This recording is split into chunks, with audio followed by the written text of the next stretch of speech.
দিব্যতয়ী চ্যানেলে আপনাদের সকলকে স্বাগত। অচিন্ত্য কুমার সেনগুপ্ত লেখা পরম পুরুষ শ্রী শ্রী রামকৃষ্ণ থেকে পাঠ। আজ পর্ব 126। ওম স্থাপকায় চ ধর্মস্য সর্বধর্মস্বরূপিণে অবতার বরিষ্ঠায় রামকৃষ্ণায় তে নমঃ। ভক্তা সর্বং ভবিষ্যতি। ভক্তি দ্বারাই সব কিছু হবে। ভাগবতী প্রীতি ভক্তি, ভক্তি শ্রীপাদ পদ্ম বিষয়িনী।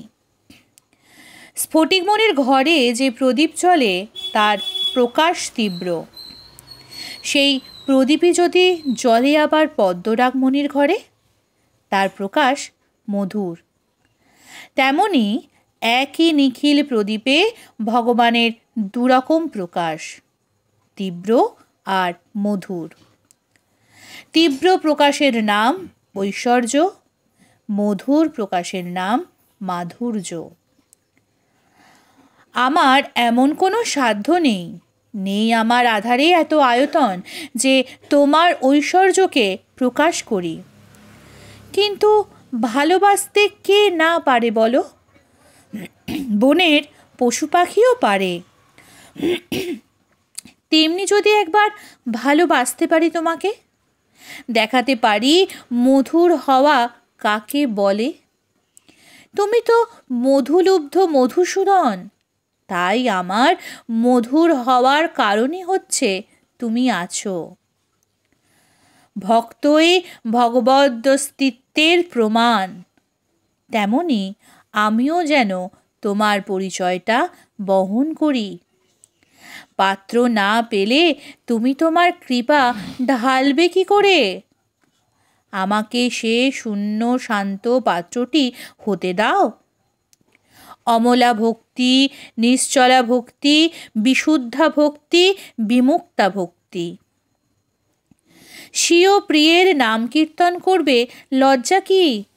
কণ্ঠস্বরটি গাঢ় করো, তীক্ষ্ণ করো।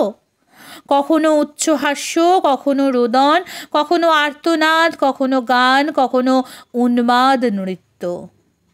জ্বর, জীব, জ্যোতিষ্ক যা কিছু আছে, স্থূলে অস্থূলে সমস্তই হরির শরীর বলে যেন অনন্য মনে প্রণাম করো। যে ভোজন করে তার একসঙ্গেই তুষ্টি, পুষ্টি ও ক্ষুণ্ণিবৃত্তি হয়। তেমনি যে হরিকে ভালোবাসে বা ভজনা করে, সে একসঙ্গেই ভক্তি, ঈশ্বরানুভূতি ও বৈরাগ্য লাভ করে। বৈদ্যের মতো ভক্তও 3 রকম।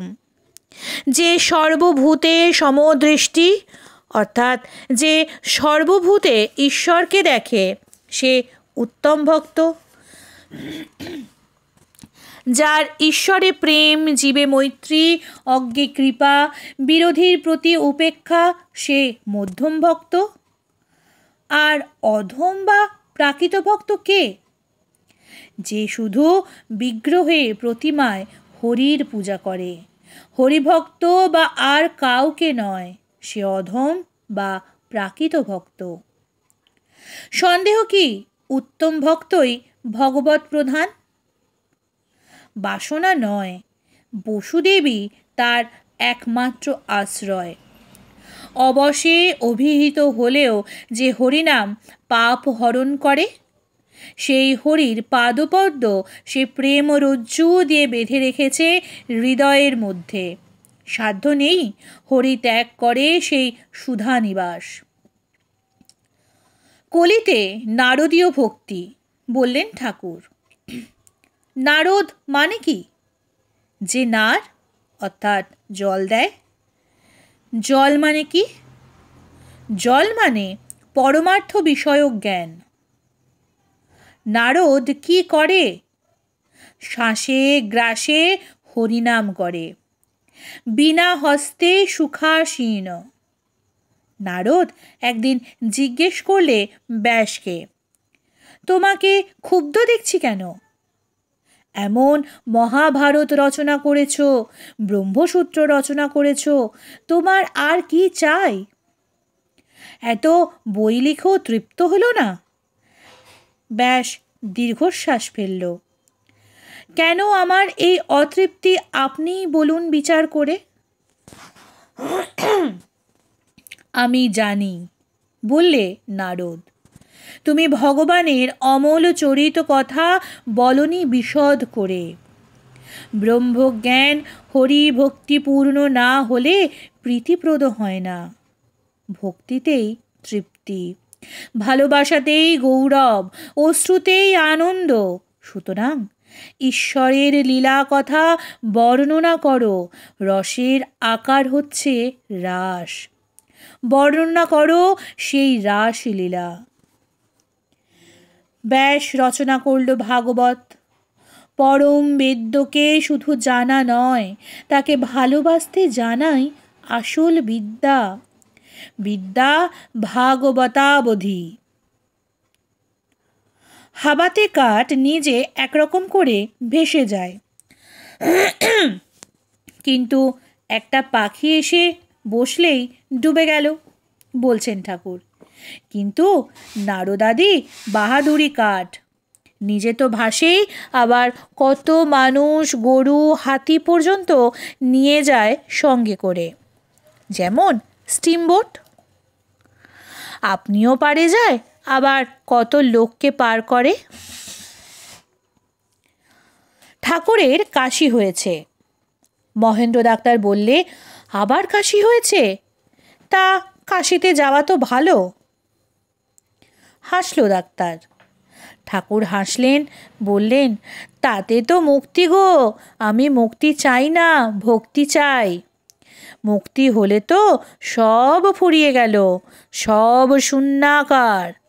আমার স্পৃহা আস্বাদনে, ভাব গ্রহণে। ভাবের কি শেষ আছে? ভালোবাসার কি অন্ত হয়? তবে আমি বা অন্ত কেন হব? আমি অব্যর্থ কালত্ব চাই। হে ঈশ্বর, তোমাকে ছেড়ে যেটুকু সময় যায় সেইটুকুই ব্যর্থ। এমন করো যেন সব সময়ই তোমাতে লেগে থাকি, মগ্ন থাকি। এতটুকু ক্ষণকণা যেন বিফল না হয়। আর দাও তোমার বসতি প্রীতি। তোমার যেখানে বসতি সেখানেই মোর অনুরাগ। তোমার বাস্তু শুধু তীর্থে নয়, অখিল সংসারে অনুতে রেণুতে। তোমার সর্বব্যাপিত্ববোধে আমার সমস্ত স্থান তীর্থান্বিত করো। বিশ্বময় প্রীতিতে বিস্তৃত হই, স্থানে আর সময়ে এক তিল পরিমাণ তোমার বিরহ ব্যবধান না থাকে। লাখো জন্ম হলেই বা ভয় কি? বললে নরেন। বারে বারে আসবো, ছুঁয়ে যাব ঝরা মরাকে, ধুয়ে যাব কটি ধূলিকণা, তুলে দিয়ে যাব কটি কাঁটার ক্লেশ কষ্ট। আমি বৃষ্টিবিন্দু হতে চাই, বললে বিবেকানন্দ। আকাশবাসী একটি ছোট্ট বাড়িকণা, কিন্তু আকাশেই থাকবো না, ঝরে পড়ব। ঝরে পড়ব কোথায়? জিজ্ঞেস করলে স্বামীজি।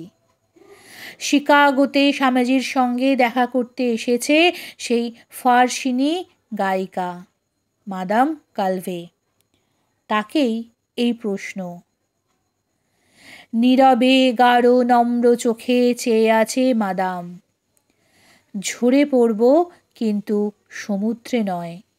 সমুদ্রে পড়ে মিশে যাব সেই সমুদ্রের সঙ্গে। এই কল্পনা আমার কাছে অসহ্য লাগে। কিছুতেই না, উদ্দীপ্ত কণ্ঠে বলতে লাগলো বিবেকানন্দ।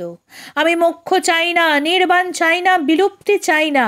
বারে বারে আমি আমার এই ব্যক্তিত্বের চেতনা নিয়ে বাঁচতে চাই। আমি চাই লক্ষ লক্ষ পুনর্জন্ম। ঠাকুরের অভ্রান্ত প্রতিধ্বনি। জানো না বুঝি, একদিন এক সমুদ্রে ছোট একটি বৃষ্টিবিন্দু ঝরে পড়ল।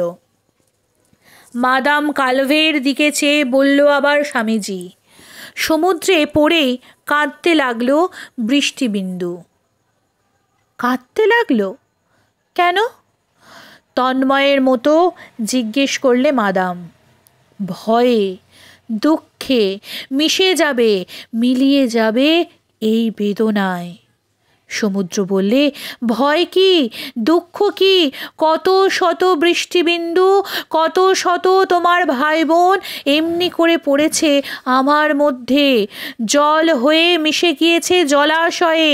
তোমার এই বিন্দু বিন্দু জলবিম্ব দিয়েই তো আমি তৈরি। বিন্দু ছাড়া কি সিন্ধু আছে? তবু কাঁদতে লাগলো বৃষ্টিবিন্দু। আমি লুপ্ত হতে চাই না, আমি লিপ্ত হতে চাই।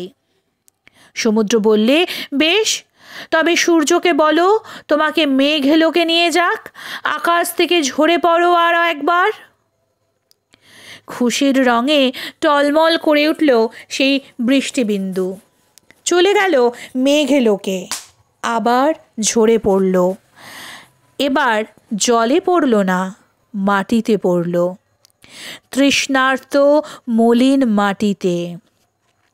মুছে দিল এক কণা ধুলি, মুছে দিল এক কণা পিপাসা। বাদাম কালভের দুই চোখে মন্ত্রের সম্মোহন, মন্ত্রের সঞ্জীবনী। হ্যাঁ, বারে বারে জন্মাবো। শঙ্খনাদ উদার কণ্ঠে বললে বিবেকানন্দ, যতবার যেটুকু পারি কাঁটা তুলে দিয়ে যাব পৃথিবীর, যেটুকু পারি দেয়াল ভেঙে ফেলবো ব্যবধানের, যেটুকু পারি পৃথিবীকে এগিয়ে নিয়ে যাব সর্বসুখদাতা ঈশ্বরের দিকে।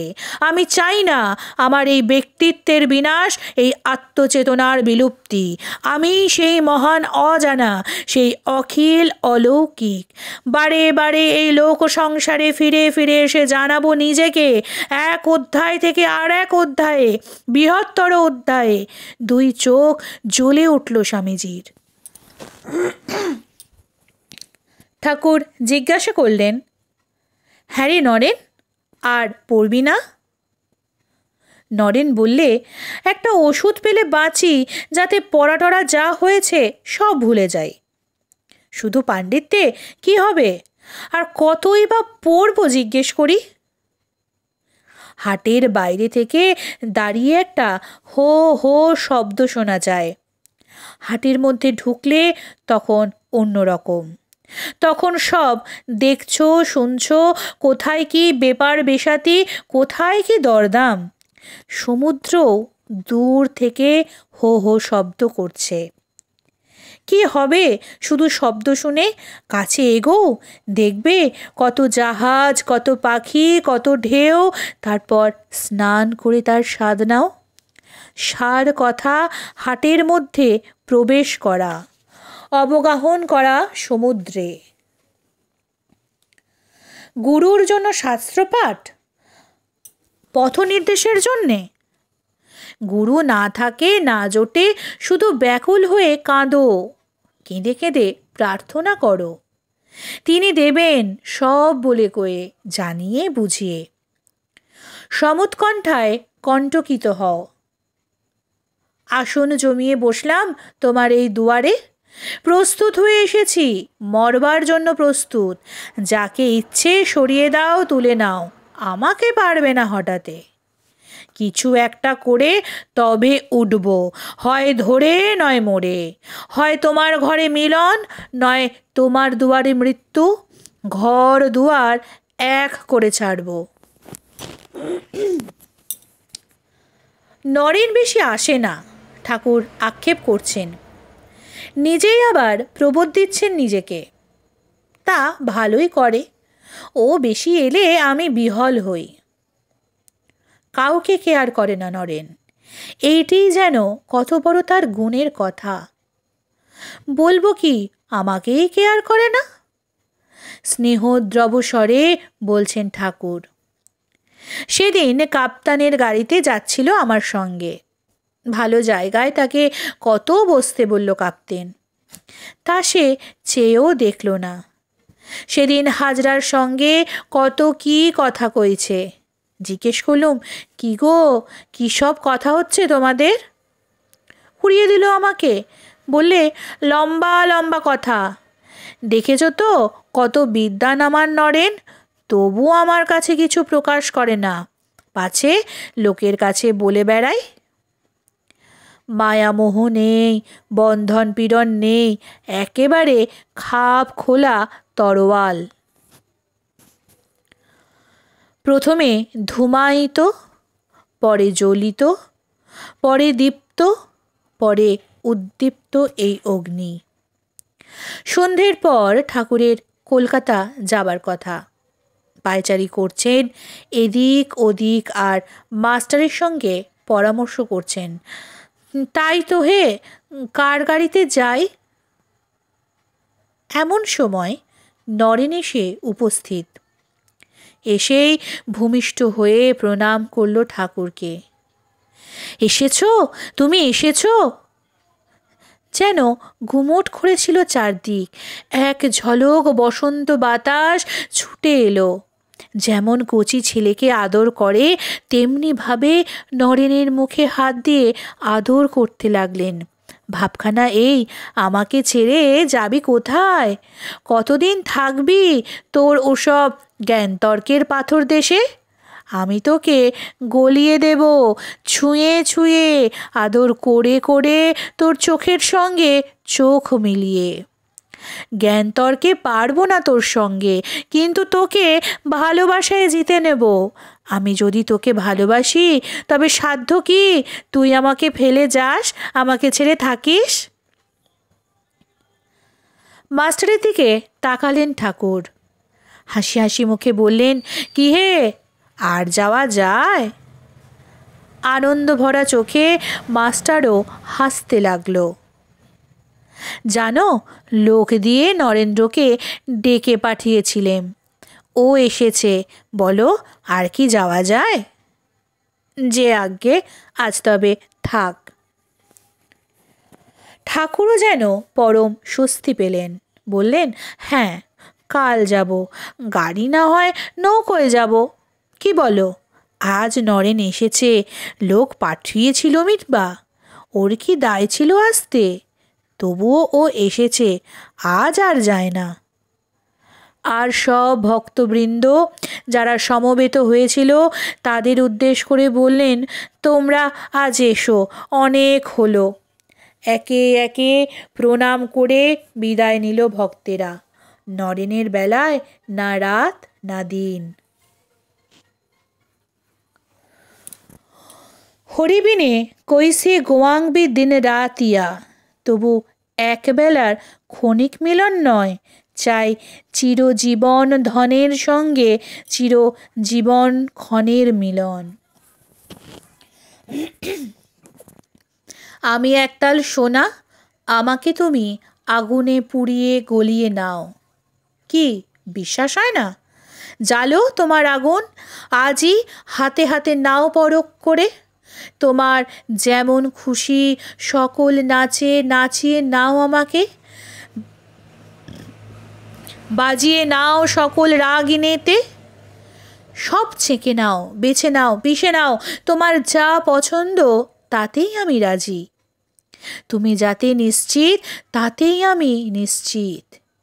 তাই যদি হয়, তবে আমার সুখও বাহবা, দুঃখও বাহবা। রামদত্তর সঙ্গে তর্ক করছে নরেন, তুমুল তর্ক।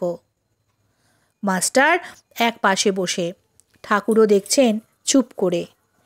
শেষকালে বললেন মাস্টারকে লক্ষ্য করে, আমার এসব বিচার ভালো লাগে না।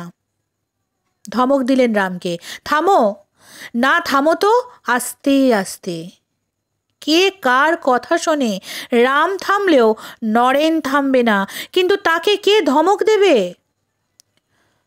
অসহায়ের মতো তাকালেন আবার মাস্টারের দিকে।